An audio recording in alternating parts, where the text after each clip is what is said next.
Good evening, everyone, and welcome once again to the place to be each and every Sunday night, where tonight we come to you live and exclusive on Top Split TV for round 8, season 21 of Sunday Night Lights. This week we're coming from the Green Hell, from Nordschleife. And joining me once again, as always, is the chaotic one himself, Mr. Corey Steinhauser. Corey, big night of action ahead. Yeah, that's right, Alex. And you were in the warm up race, and I was watching it. And what an incredible race that was. If we get half the caliber of drivers as what we did in that one, then this should be a very interesting race for us here tonight, indeed. Yeah, that's right, Corey. I expect it to be pretty action-packed as we see a big bumper field. Just over the 4,000 strength of field here once again this week. It's a tremendously popular track amongst the Skip Barber community. More 3+ thousand strength of fields this week that you could poke a stick at. And tonight, of course, it's the big one, Sunday Night Lights, where everyone's come out to play to test their skills at this most treacherous of tracks. Yeah, but we're also seeing a little bit of protective play going on as well. Talking, of course, about the 12 car of Smurfin Sebastian Schultz. Got his Smurf account out here tonight. Didn't want to play with his main. But we'll have to wait and see how he goes with that, because I'm pretty sure he'll be sitting on the pole here tonight, Alex. Yeah, we're about to find out. We've got about 3 seconds, and then we'll have 60 seconds to run through a lightning fast grid. Why don't we do that right now, as soon as she comes up? There we go. Round 8 of Sunday Night Lights. We've got Seb Smurf and Seb Schultz on the pole. Followed by Pablo Espez from R70 team. Great job from Pablo. Enzo Cantor from Movano Sim Racing in third. Goal. Kawabe, the Japanese spearhead out of P4 tonight off the grid. Toshimasa Hanada, his team compatriot from Japan in P5. 6 tonight will be Kevin Mostert. Joining us for the first time tonight, if I'm not mistaken. P7 tonight, after setting a blistering quality time in the session just before here, will be Team Milo's John Scholz. Lee Anderson from UK and I out of P8. P9 will be Kike Sanchez from Iberia. 10th will be Caleb Hydes from ANZ. 11th, Russell Clark for Team Milo. 12th, Mitch McLeod from Talk Inc. As I quickly try and run over the page, we've got Paul Beatty, Team Milo out of 13th. Tim of Ascalampi from Finland out of 14th. Daniel Blanco out of... And there's the rest of your grid as the guys kick off. Tell you what, they only give you 60 seconds in this shortened session to begin with, as they all stream through turn 1, turn 2. Treacherous on cold tyres around here, Corey. I tell you, this opening sector can make or break the nature of this race. Is already Smurf and Seb Schultz. He's got a bit of a breakaway, with Espez really struggling to come to grips with this opening sector. It's the turn of events here. You've got Cantor and Kawabe itching to get onto the back of Schultz, Smurf and Seb Schultz, but no joy at this stage. Long train of cars behind them, Corey. Yeah, that's right, Alex. And I was just actually having a look at poor old Timu Vascalampi. got taken out in turn 1. I didn't quite get the number of the car that got him, but unfortunately, Timu well behind the 8 ball here as it starts. But a big line of skippies right here at the front of the pack. We saw this in the warm-up race, Alex.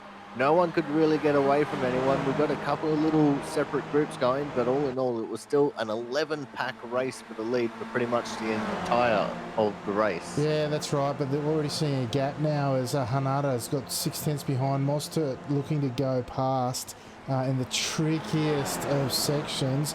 Did everyone survive that? I think, Caleb Hydes, he's picked up a 1X. The 2-play to go. Oh, the rejoin though, and then Hanada has been shuffled out onto the dirt. It's going to be a tough recovery for Hanada from there. Takes his time. That's what you call a safe rejoin, folks, and you'd expect nothing less from the Japanese driver, who has a great reputation for fast racing and clean racing. As we jump back up the front, we've still got a pack of what looks to be 7 cars, on the tail of which is the Puce-powered machine Lee Anderson, before Kike Sanchez, who's listed as R in the timing there. He's thrown us a curveball as young Kike. He is about a second behind as they run up the hill here, Corey, and that's about a big enough a gap for it to be all she wrote for that single line of cars, Corey. Yeah, that's right, Alex, and unfortunately, it just takes one bad exit for a gap like that to form, and with the way the draft works here, that front pack is just probably going to pull away, which is probably going to rob us of a decent race, but it should still be pretty interesting here. It's still a 7-car pack for the lead, and then everyone else behind is still fairly bunched up as well. So we could have 2 packs here that we've got to keep an eye on, especially when they get to that long back straight where the draft takes over and it becomes like Indianapolis lap number 1 for the Indy 500, Alex. Oh, Sanchez has absolutely sent it into that downhill braking zone, into the first gear left-hander, and he's joined these 2 packs back together, Corey. Unheard of. I cannot believe that. He's absolutely sent it in that downhill section. A couple of 4th gear right-handers there. We're on lap 1 are treacherous as all get out. He's managed to do it. He's joined that, but Caleb Hydes now, he is struggling to hang on. That's 7/10 of a gap, 7/10 of a second behind Kike Sanchez in front will be enough for him to drop off, as now McLeod going side by side, spotting the wounded animal, goes around the outside of this majorly important corner. You've got to get the exit here, because it is, despite it being uphill and a little bit twisty, it is all flat from the exit of that corner up this hill, and by the time they round this kink, they'll be close to thinking about grabbing 5th gear, but you've got a 1-second gap here, and once again that front pack at risk of driving away, Corey. Yeah, that's right, Alex, and I would have to say that this corner is, like, the corner leading onto this straight is more important than the corner leading onto the back straight. Because if you make a mistake there on that back straight, the draft can help save you here. But when you're going uphill, draft or no draft, you make one mistake and you are at a bigger disadvantage, because A, you don't have the speed that you normally would, and then B, with it being uphill, you're going to be going even slower still. And you can see the gaps definitely forming here. We've got 3 groups of skippies going on at the moment.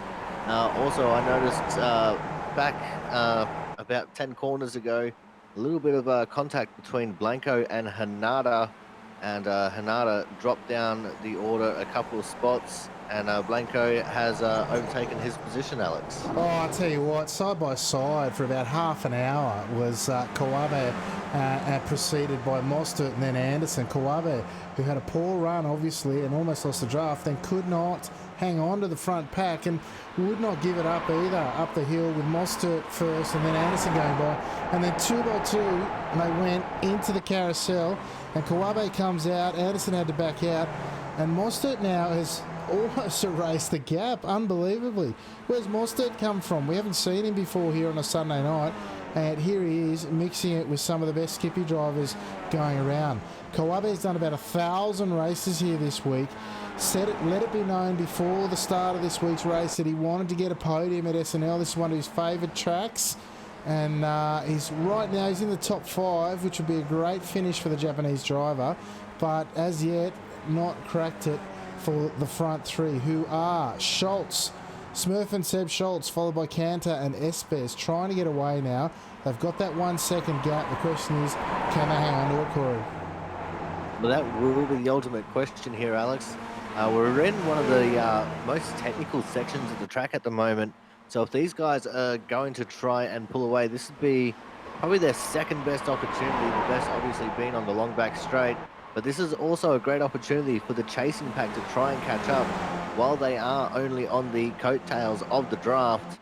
A little bit of deep braking and excellent cornering can definitely lend itself well to this chasing pack.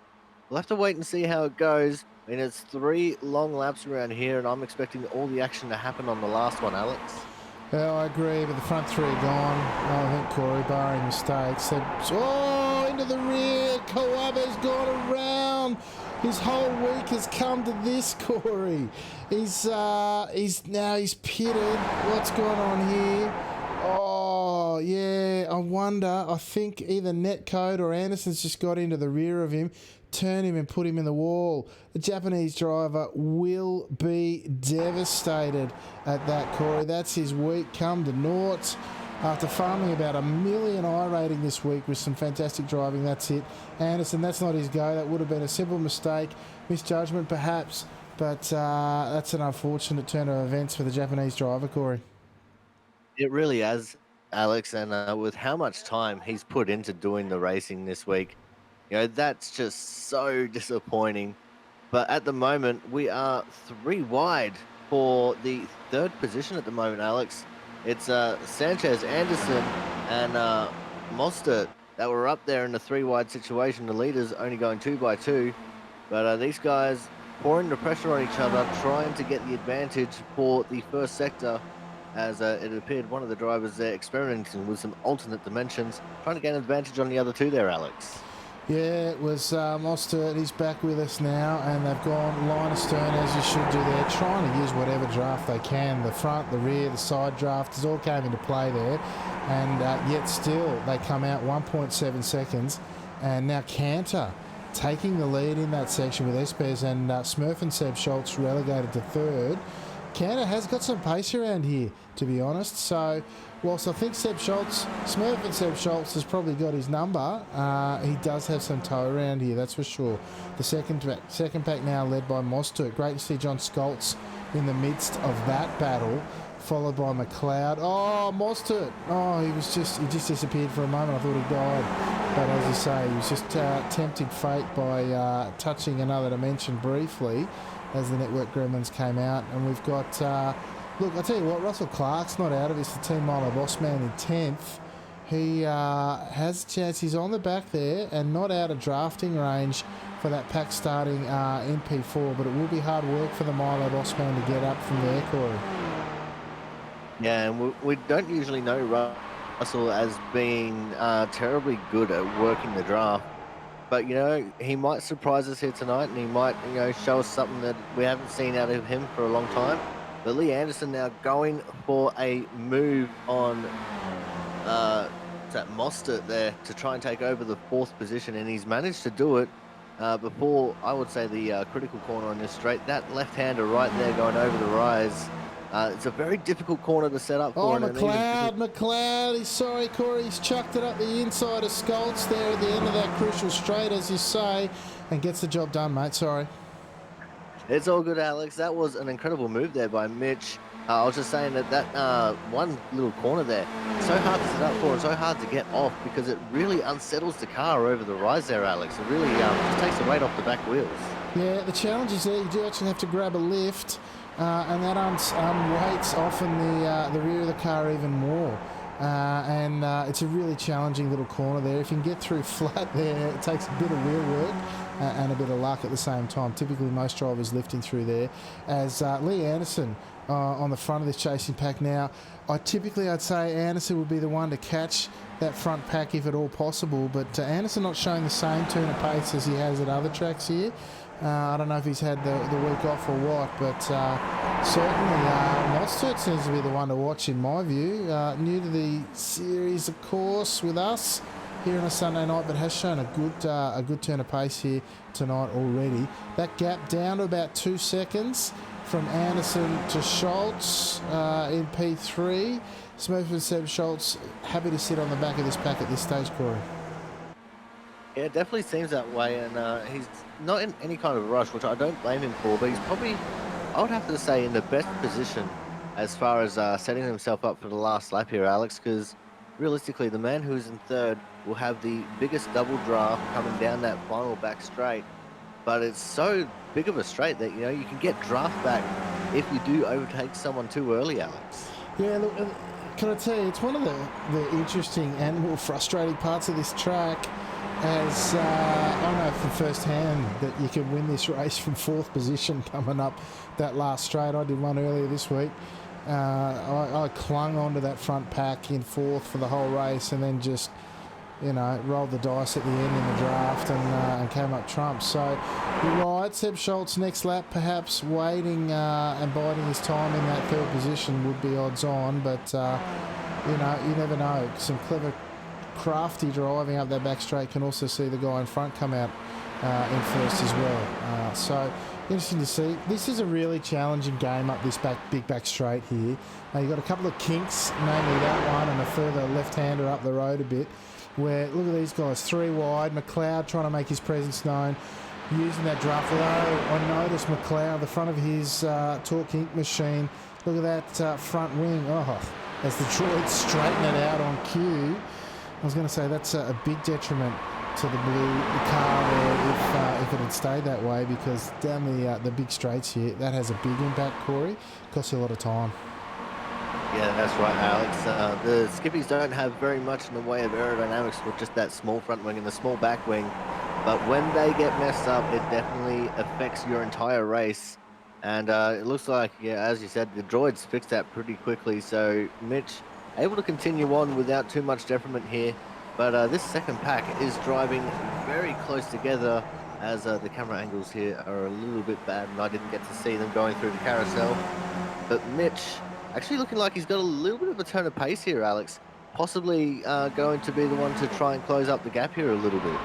Yeah, well, that's 2 of the TV camera angles I've tried. Neither of them get the viewing through the carousel. We'll try TV3 next time round, see how we go.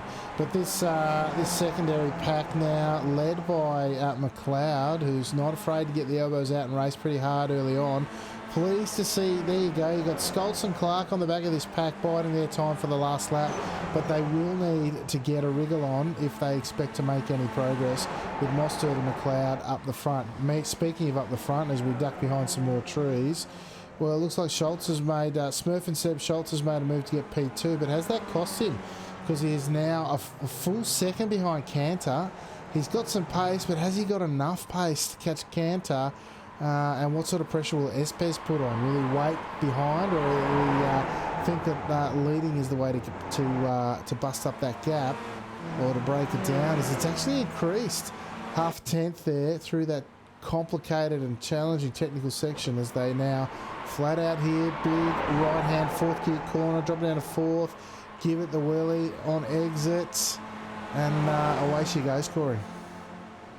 Well, Alex, that gap actually started forming before Seb and Espes changed positions there. So Enzo actually having a pretty good run at the moment, but I reckon they might be having to try to work together here on the back straight, close that gap up a little bit of leapfrogging. And as I said before, you know, you can pass someone 2 or 3 times on that one back straight. Absolutely, as they come up now to the second of the 2 carousels. This one a little bit more handy, but very much more important, because you are flat there until the braking zone at the end of the lap.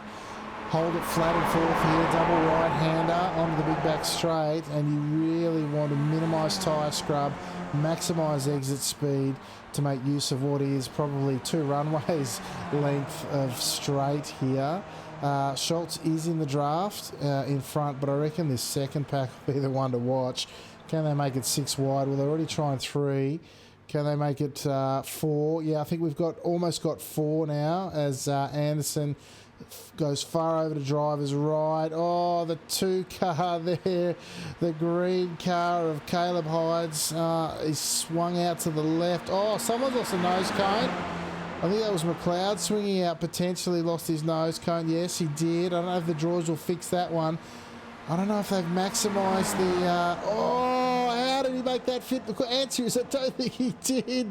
McLeod once again trying to use all of the track and lead this pack. I don't know if he knows or realises he is sans nose cone, and that will cost him a bit of time, but he manages to get on the front of this pack, Corey. Oh, I tell you what, Alex, my heart skipped a beat there. That was some incredible driving there by these guys, especially Mitch. On the grass and sideways, and didn't actually kill anyone. That takes some big cojones to pull off a move like that, squeezing in front of Lee Anderson as well. Our one-plated car here tonight. But it's the last lap now, Alex. All the chips are going to be on the table this time, and I think we might be seeing something crazy as we start getting ready to close out this lap. Yeah, I've just spotted Beatty and Blanco in the pits. Oh... I'm going to go back and see if I can't catch that again. Hang on. No, that's not Beatty. That's... oh, jeepers. Hang on. I want to try and catch that incident. I don't want to miss too much of the race, but the 3 and the 10 car, I haven't really caught that well enough. But, oh, and the 13 getting absolutely munted as well. Those guys not going to see much more of this race. As we jump back up the front, we see Cantor, Espes and Smurf and Seb Schultz back in that lead pack. The second pack now is getting racy aplenty as McLeod's getting shuffled down the order and trying to minimise that. 2 by 2 through that all-important and treacherous kink that we talked about earlier. And Sanchez now. Oh, he's got the rear of the car's gone. Can he hold on to it? Oh, he can. He'll get shuffled here. Anderson looking to go by as well. Oh, I don't know if he got caught out by having extra grip there or what, because he's been in a pack all race. First time he's led it. And the rear of the car nearly cost him at all, Corey. Yeah, that's right, Alex. That was a very scary situation, not just for Sanchez there, but that entire pack. They were all coming at him at a rate of knots there, and great car control to be able to stay out of everyone's way. That's not going to end well. And that was between Sanchez and Hydes there, the 2-plated car of Hydes. And a little bit of angry driver chat going on as well from Sanchez. You guys can't hear it, but I can. And he was definitely not pleased with that move there, Alex. Oh, I'm thinking back to the old Clint Eastwood movies where they had the theme song of Every Which Way But Loose. And that's how those 2 cars of Sanchez and Hydes went through that uphill section into the braking chicane there, and it nearly cost them the race. It certainly cost them the pack because McLeod, Mostert and Anderson have driven away from those guys in Sanchez, Hydes, and Schultz is in behind them as well. And that's cost them a chance at, I would suggest, the top 4. But meanwhile, out in front, you've got Cantor leading Espes and Smurf and Seb Schultz in 3rd, who's just biding his time and probably thinking he's odds on at this point because although, oh, what's that? He's half a second behind, and that's danger zone in the upcoming straight as they hit the 3rd gear right-hander on the lead up to one of the most important corners on the track, as we've discussed previously, in the downhill braking zone. 3rd gear right-hander down the bottom of this hill will find you at a crucial corner because this uphill straight is flat out, as we said, and cost or gain you a lot of time. And I think at 0.6 of a second behind, Schultz maybe he's relying on his pace through the more technical sections, but certainly interesting tactics nonetheless, as we see McLeod on the front here, and it's Mostert going around the outside. Tricky pace to get around here, I have to say. This little kink here is not where you want to be getting it done, but they've managed to make it work as Anderson's trying to follow Mostert through as they try to make the best of this run, Corey. It's going to be interesting to see how these guys can get around Mitch McLeod there. With his missing nose cone, he will be down on straight line speed. But it looks like he is holding his own here, especially in this uphill section. They go very wide, 2x2 there through that left-hand kink. That's a very dangerous place to be too wide. I can't even do that one car wide, let alone two, as they're trying to use every little limit of the track. But going back up to the front of the pack now, Pablo Espez just took the lead away from Enzo Cantor. Schultz is back in this battle now, just a couple of tenths off the back of Enzo, coming through the carousel. And these guys are definitely going to be setting up for a first, second, and third finish here, Alex. It's just which order is it going to be? Wonders will never cease. We caught some footage of the cars in the carousel, albeit from the neighbouring postcode. It was still some footage nonetheless. These three running away with it and doing a great job. Second pack now is led by Mostert and his Sunday Night Lights debut with McLeod and Anderson. Then you got Sanchez and Scholz now. John Scholz, the leading Milo driver here tonight. He is sitting there in P8, looking to make every post winner, and in a pretty good position, I have to say. But Sanchez is also making inroads to the guys in front, so it could be all on with Mostert, McLeod and Anderson being joined potentially only 1.3 seconds behind and getting a smaller gap still. I've got to tell you, it's down to 1.2.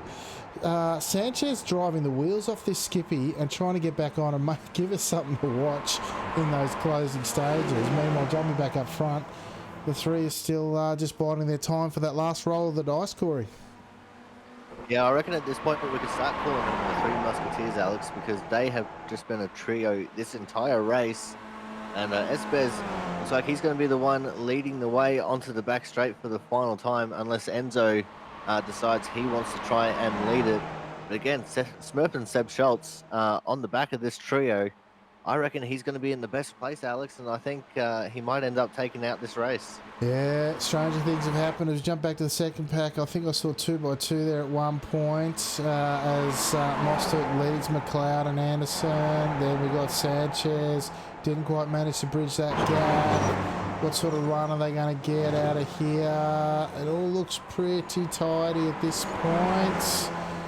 And I suppose we better jump up the front and see what's going on here with these three. Smurf and Seb Schultz, as you say, probably in the box position there, half a second behind and flat. I don't know if he's left too big a gap, because he'll have the big run, and this straight is like 20 miles long, so he's going to have 3 sets of draft to work with and approaching at light speed.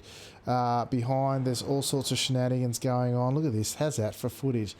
Biggest race of the week. The guys are coming down 16 wide to make it look pretty for us. And look up here at the front, we've got side-by-side three-way. Schultz has used that imaginary elastic band to just slingshot by these guys, and every likelihood that he will be tonight's winner as they come into that final zone. No one's going to get side-by-side. He will get through. Oh, Espez has chucked it. Oh, he's chucked it around the outside. I don't think he can get it done through the inside now. Into the heavy braking zone. Cantor says, I'll have a piece of you, thank you. I want this as much as I can get here. And, Espez! Oh, who's got it? I think Espez got it. I can't believe he's done it there. As this secondary pack comes through, what's going on with the third? Oh, someone's missing a wing. Something's happened there. Hides is missing a wing. I can't believe he got it done around the outside there, Corey. I've got to go and have another look. Yeah, that is incredible, Alex. I've never seen anyone, Skippy, GTE, GT3, whatever car, I've never seen anyone go around the outside of the final corner and make a position up. Oh, what an incredible drive by Espez there. Oh, I'm trying to find if I can the part where he got it done, because I'd love to see that on replay. This one here, I think. No, that's not it. Oh, if I can find a camera, someone please. Yeah, this will do. We're on board here. I might stick with Cantor and go on board, I think, because he'll have a great view of this. If I can find a decent camera view of it. Here we go. This is Cantor. He's about to get passed by everyone. There you go. The drivers are on his right there. And then there's Espes. He's still, I reckon it's a car length and a half behind. Oh, there's no way I expected. Look at him chuck it up the inside. Screw the track limits. I'm taking that bit of territory as my own. And as we come in here, you see, I can't believe Schultz pulled it up here because Enzo's fair dinkum into his gearbox here. Right, look at that. And he manages to hang. Look, and he got Espes on the outside there, who is still loose in the rear there, and compromised line through here. Has the inside running here, but I swear I did not think it would be enough to get the drive out of this final corner. But he absolutely, look at that rotation on entry, gets the foot to the floor and just says, again, water track limits.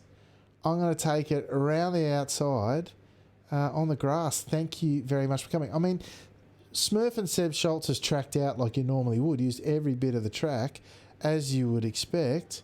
And Espes still did it around the outside. That's pretty crazy, Corey. Yeah, it's an incredible feat of driving right there, Alex. I can't believe he managed to pull that move off.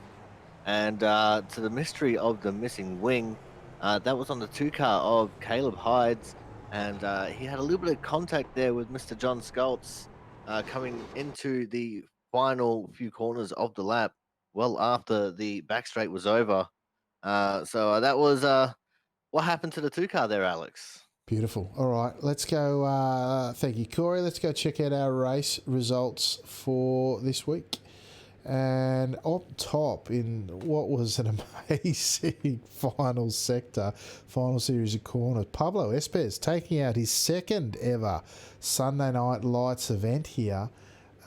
He's managed to take it out in the most extraordinary circumstances. Congratulations to the R70 team driver there, Pablo Espes. Smurf and Seb Schultz has come back and grabbed P2 here tonight. Enzo Cantor from Movano Sim Racing. He has hung on to third place in what was a very eventful closeout to this one.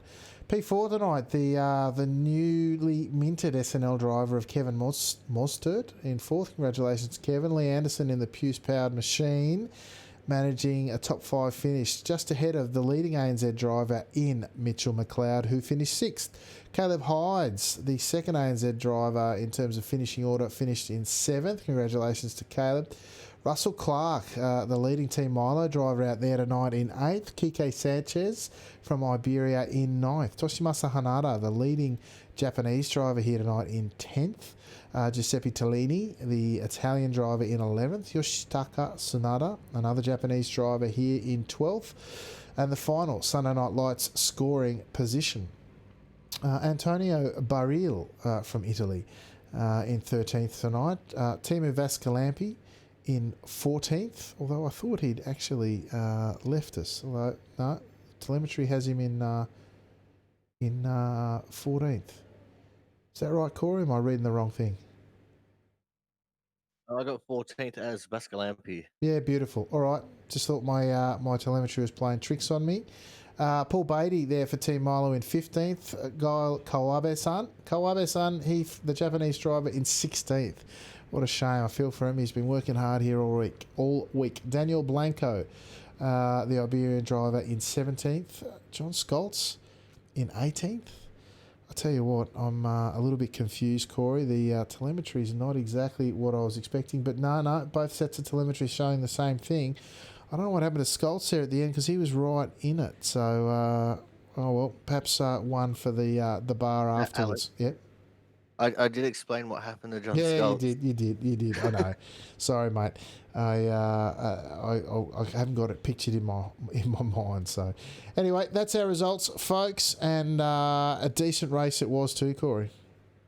Yeah, that's right, Alex. And it's time for us to go into driver interviews, I think. And we're going to have our weekly visit from Mr. Enzo Cantor. He's waiting down there in the green room for us, Alex. Yeah, I've just got to get the old replay teed up and find it. Jeepers, you've cut to me at the most awkward of times there, Corey. Hang on, I've got to get everything going. There we go.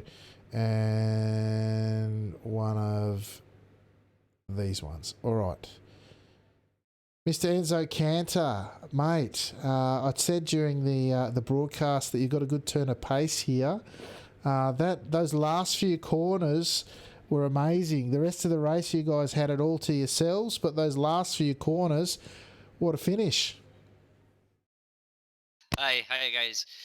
Yeah, what is she finish? Well, sincerely, I prefer the finish of the previous one. I don't know if you Yes. if you watched it, but we were I think 8 cars in the final straight. And I was able to win the race. Well, this one, Manu, Alain Prost, Lucchetta is starting doing calculation to win the season, so he did not challenge the race in order to keep the strength of field lower, because he has a very high rating. So without him, the strength of field is lower. And I was managing to try to win the race. I have a good pace here. I feel very comfortable. I prepared the race very well during the week, so I was hoping I could win the race. But finally, in the final straight, I think I missed the right strategy in order to win the race. Scholz did the right thing, and when Espes when Scholz passed me and Espes, I tried to be near Espes in order to keep his side draft, in order to block his left side, in order to be in fight for the second position, because Scholz was too fast and it was impossible to pass him again. I waited too much before starting to push very hard the pedal throttle, but I did a calculation mistake. My speed was not enough. My side draft was not enough, and Espes found the right tight space in order to pass between me and Scholz, and in that moment race was finished and I was third. So congratulations to them, because really clean, smart, and hard racing. Yeah. And I'm happy. Good, yeah. I'll tell you what, Espes, he said nothing about track limits. He just went in and chucked it anywhere that Skippy would go, and I can't believe he's managed to hang on for the win around the outside of that final corner. But fantastic effort by Espes, and yourself and Scholz managing no contact there to speak of at the end, ultimately, that led to any damage or impeded the results, I really think. So congratulations to all three drivers. But Enzo, well done, mate. I can see that the games have started, even though it's in the same team between yourself and Lucchetta, to see you can take out the top spot. But hopefully the racing will remain hard and fast. But before we let you go tonight, Enzo, is there anyone you'd like to shout out to? Surely, I have to say thanks to my team, Ivano Sim Racing Team, my team manager Fabio Mantellini, my teammate Alain Prost, Lucchetta, and to the other guys, because yes, as you said, in the final straight, in the final corners, we have no touch at all between us, because really there is so much respect between among us, and surely in the last breaking point, I could brake a little bit more harder in order to try to pass between them, but it was impossible. I should only tap Seb from behind and destroy his car and finish second. That will be not fair. So I kept the right distance. I was very near, but I didn't touch him, and I was happy too, because well, I finished the third again, as I said before, but it's really a pleasure to fight with these very clean and skill driving drivers. Excellent. Thanks, Enzo, mate, and good luck with the rest of the season, and we look forward to seeing you in the weeks to come. Yeah, I will fight till the end because, as I said, probably it's impossible to win the championship, but I will try to defend the second position till the end. So I have to practice and to race more till the end of the season. Excellent. Well, more Enzo can. It can't be a bad thing. Thank you, sir, and we'll talk to you soon. Yeah. There you go, Corey. One Enzo Cantor from Movano Sim Racing, and I tell you what, the Italian Movano boys, they have got this season pretty much locked up by the looks. Yeah, the last time we saw dominance like this, Alex, was when we had the Red Face Racing team consistently racing with us. We haven't seen either of them for a while, and it's a little bit disappointing actually. I was kind of hoping that they would come back and race with us again, but I guess they have moved on to bigger and better things than us. But what a drive by Enzo! It was cool, calm, and calculated, and that last lap was definitely the deciding factor. And I'm glad that he's happy. He's always it's so disappointing when he comes in and he's had a bad race because you can hear the disappointment in his voice. There's absolutely none of that here tonight. He's a happy Enzo. The happy Enzo Genzo is a good Enzo Genzo. That's right. Enzo Genzo, of course, is Enzo's Twitch channel where you can check him out and see what it's like to ride in the cockpit up front there of one of these SNL races. But, Corey, that might just about do us this week. What's going on for you? Tell the folks at home. Well, I actually don't have too much going on this week, Alex. Of course, I'll be doing some variety streaming either Monday, Tuesday, or Thursday. On Wednesday, Output Racing League has wrapped up. So we're going to be doing a short track off season. And I'll be participating in that instead of commentating for it. So you can catch that action over on my Twitch channel. And Saturday, if I wake up in time, there's a league race. But Saturday night, I'll be at the Perth Motorplex for the King of the Wings. And then it's all back here next week for you and me, Alex. Yeah, beautiful. Sounds like a plan, Corey. But of course, everything top split is on your screen at the moment. Corey's Twitch channel there, in case you're wondering, is also down there. But join us in the Discord that's now on your screen for the race broadcast and post-race interviews if you would like to join us there. This race and all the others will be uploaded to the Top Split YouTube channel. If that's where you found us, check us out on Top Split TV Twitch channel, where we will be each and every week here on Sunday night. But until next time, folks, thank you for joining us both on track and off. As we always say, this race and this broadcast is for the community, by the community, and we'd have it no other way. So make sure you hit those like and subscribes and thumbs up and all those things at all those different places. The support is really very much appreciated. But until next time, folks, I've been your host, Alex McKellar, and joining me, as always, has been the chaotic one himself, Mr. Corey Steinhauser. And on behalf of Corey, I will say, ciao for now.